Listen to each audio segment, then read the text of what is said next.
I think for me, right, I look at this game. If Chelsea win it and get through Christmas and January, so Oh I, yeah, you know, absolutely. Yeah, that's you know when people say, "Oh, it used to be whoever was like you looked at Christmas, whoever was there, that was how the table was going to shape up." I feel like now the Premier League's become so much more competitive. You now look at February, so you look at when the January window closes. That's kind of when you go, okay, like it's pretty much decided, unless something mental happens, right? And I look at Chelsea and I look at this game and I look at how Mikel Arteta set ups, and I agree with what you're saying. Where we need to have those high turnovers. Chelsea need to be pressuring Arsenal. I think one thing to give a lot of credit to Maresca, how he set up and how the Chelsea team played against Barcelona, is we were so much more aggressive than we've been over the past few months. So much more aggressive. And where we were worried in the past that this over the past couple of months that this Chelsea team does not have the mettle or the physicality to take teams on, we were flying into that Barcelona team. Now, they are a lot more dainty than Arsenal's boys, let's be honest. I mean, you look at the mm, midfield, you look at the back line, it's basically four centre backs that we're taking on, right? And that's where Chelsea need to be on their game. And I think that's something which we need to be wary of, and I think we are fully capable of doing. Um, I'm excited to see what can happen. I think that Chelsea have a lot of momentum potentially. yeah. Potentially being the key word there. And I look, I know I'm always so glass half empty, right? And I always have been, but that's because I'm trying to I'm trying to regulate myself so I don't like start doing this and getting really excited and like go on this massive roller coaster. I'm trying to stay Mm. as steady as possible, right? It was a massive result against Barcelona. Arsenal, compared to them, are another level. However, Chelsea have beaten the champions of England. Chelsea have beaten the champions of Spain. Chelsea beat the European champions when everyone wrote them off in every single one of those games. I would be stupid to say that Chelsea don't have a good chance. Mm. Especially But it's all, at the bridge, yeah, yeah, undeniably at the bridge. Yeah, obviously, I don't think Chelsea go into this game as the favourites, but I don't know what else we could have done to go into this game with a better mood and a better feeling, right? mm, Like, you know, preparation is key. I don't think Maresca could have asked for a better runway to this game. yeah, And you see what happens, right? Like if we're just not better than Arsenal, if they're the best team in the league and we just get outplayed on a day, you have to hold your hands up and go. A bit like you think about the 03-04 Chelsea team that came up against Arsenal several times, and that was the invincible Arsenal team, and they were just better than us. Like there was just as there have been times in history where Chelsea can't up against Arsenal, we just completely outplayed them. Um, I'd like to think tactically, Maresca has put Chelsea in a position where when they go into these games, they have good strategy, but I think the thing is now Chelsea are not so much of a surprise. That the more big games we win, the less of a shock factor we become to these teams. Yeah, that's also I'm not saying that's a negative, but it becomes a no one's going to turn up and rock up. Barcelona are never rocking up at Chelsea on the Hansi Flick, and well, if they do, they're asking for trouble. But there's not going to be like, oh wow, Chelsea are really good. I think every time we win one of these games, it very much creates the perception and the feeling that Chelsea are actually a very good team, and then yeah. different strategies come in to try and counter it. So there's also that. So yeah, but let's jump into the 11. So Let's go yeah, for it. Philip Jorgensen in goal, right? should we give some credit to Bobby Sanchez? Oh, Oh, you've got to absolutely, give yeah. some credit to him. He's been all right over the past few games, and he's in the Golden Glove race, which is what I said he would be at the beginning of the season, Mhm. despite his limitations. And I enjoyed the backhanded compliment he's getting in his song. Have you heard it yet? I don't think I have. There's only one Bobby Sanchez, one Bobby Sanchez. He used to be shy, now he's all right. walking in a Sanchez Wonderland. It's so Yeah, bad. It's it's so bad. But I was joking with someone the other day how bad our chants are. it's. I heard that and I'm like, can you imagine if you were Robert Sanchez and you were hearing that? You're like, okay, all right, guys. Like Jesus Christ. But look, Yeah, but I guess in British, all right is actually quite an endearing term, so he should take yeah, it as yeah, a yeah. compliment. Yeah, that's it. It's like when people always get offended when I say if we have a really good result, and I'm like, yeah, it was decent. Everyone's like, it was only decent. I'm like, yeah, yeah, it's all right. It's good. It's all right. We've done all right. It's good. Um, for our US listeners, as I know there is quite a few of them, but I think if they listen to the Chelsea Echo, they should have a very good grasp of sarcasm. This is your education. Us and in fairness, the Londoners Blue Boys have a great grasp of sarcasm because Nick always gives me shit. But anyway, Bobby Sanchez in goal. I think he's been all right.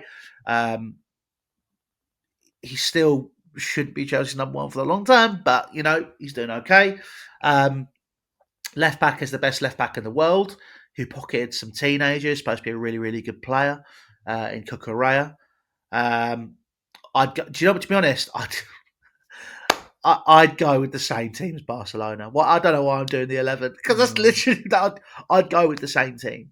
yeah, I think the only argument against that would be the physicality of Arsenal's defence, and do you need a more obvious focal point against that? Yeah, Also okay. the defensive side or set pieces is going to be bigger in this game, as we were just talking about. So more height, more physicality, and then you look at both Liam Delap and Joao Pedro coming back into the team. I mean, Joao Pedro is completely fresh. Like he has not, he didn't kick a ball on Tuesday, which I didn't really expect. And Liam Delap too. Hopefully, will be gaining some confidence after his goal. I agree with you that I think 10 of the 11 I would keep the same. Um, I think the big question is just: do you then bring in a more natural centre forward, and is that Joao Pedro or Liam Delap? Okay. Um, So by that logic, I agree. I was going off the premise of if I was a coach, I'd pick the same team because they don't it on merit. But you're absolutely right. Um, I would go for Delap over Garnacho, and I play Pedro Neto on the left if it was me. yeah, I think Neto needs to keep his place. I just really hope Esteban isn't back on the bench. I mean, I'm sorry for bringing it up, but it's just I do have a slight fear that he's going to revert to what he's done in most Premier League games, and but you just why why limit yourself? I think is the way I feel when I look at Esteban. He's just Mm. you take the training wheels off. He clearly is ready to play big games. He's got the stature, he's got the confidence, he's got the bravado to take on players, and it's a big Premier League game. I think he's a big player, and he should be playing.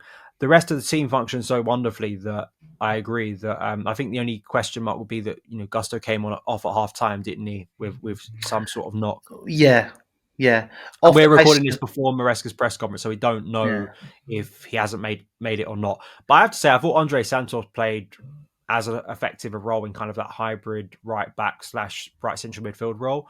And Andre Santos had a really, really good performance, I thought, against Burnley, really disciplined, defensive midfield role in that game. Obviously, again,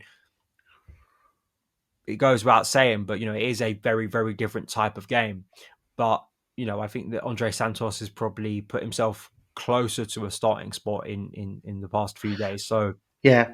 Given Gusto's injury, we'll say that he's injured for the sake of this, right? I would start Andre Santos. I think yeah, having that engine room in midfield is so important in this game because you're going to be going especially up against against another one. Arsenal, Yeah, Declan Rice is really a monster in that sense of trying to carry the ball more so than being a defensive midfielder. Um, we know that Cucurella is going to be on Saka. That's clear. It's I'm interested to see. Trossard started, didn't he, against Spurs? It was Madueke who started against Bayern, so I'm unsure. I think Trossard would probably be the starting player on the left side. He kind of usually is for Arteta. Um, but yeah, it's. I think the team works so well. Enzo Fernandez playing this kind of. I think there is a lot of freedom with Enzo Fernandez when he gets to play as a more advanced central midfielder, especially in counter attacking areas for Chelsea. I think he becomes such a devastating player, which he kind of has been for a long period of time. So Yeah, yeah, in some ways, it is one of the easier Echo 11s we've done because I think that